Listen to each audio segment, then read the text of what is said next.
John Locke was a seminal thinker of the Enlightenment, and his teachings still resonate with us to this day. His was a fight against the concept of absolute monarchy. His observations about power and rule of law are as cogent in our time as they were in his time. He lived from 1638.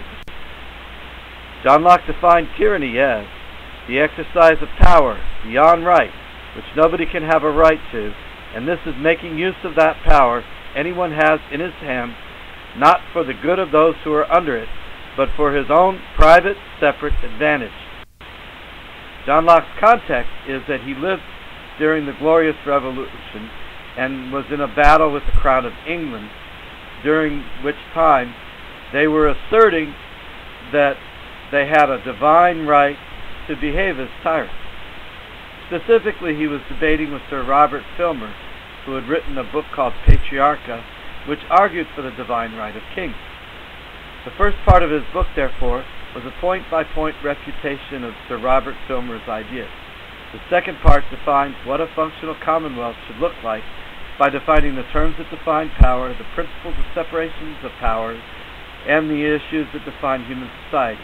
These definitions are taken from the second book as follows. First, liberty should be by the consent of the Commonwealth. John Locke defines liberty in contrast with the definitions of Robert Filmer.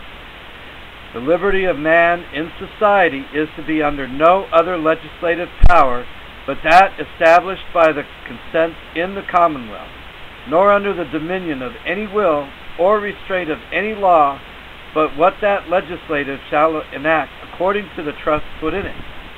Freedom, then, is not what Sir Robert Filmer tells us, a liberty for everyone to do as he lists, to live as he pleases, and not to be tied by any laws, but rather, John Locke defines liberty in the context of civilization as, but freedom of men under government is to have a standard rule to live by, common to every one of that society, and made by the legislative power erected in it. A liberty to follow my own will in all things where that will prescribes not to be subject to the inconstant, uncertain, unknown, arbitrary will of another man, as freedom of nature is to be under no other restraint but the law of nature. He defined usurpation and tyranny in section 199 as usurpation is the exercise of power which another man hath a right to. So tyranny is the exercise of power beyond right, which nobody can have a right to. And this is making use of the power anyone has in his hands, not for the good of those who are under it, but for his own private separate advantage. When the governor, however entitled, makes not the law, but his will, the rule, and his commands and actions are not directed to the preservation of the properties of his people, but the satisfaction of his own ambition, revenge, covetousness, or any other irregular passion, we still face the dangers of private separate advantage. And the best way to fight back against that is by arming ourselves with knowledge, including what thinkers like John Stuart Mill, John Locke, Adam Smith, and others were saying.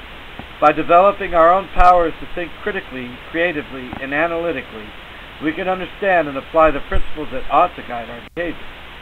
We have a constitutional problem, and that is modern businesses enshrine private separate advantage at the cost of concepts like trust, fiduciary duty, integrity, and legitimacy.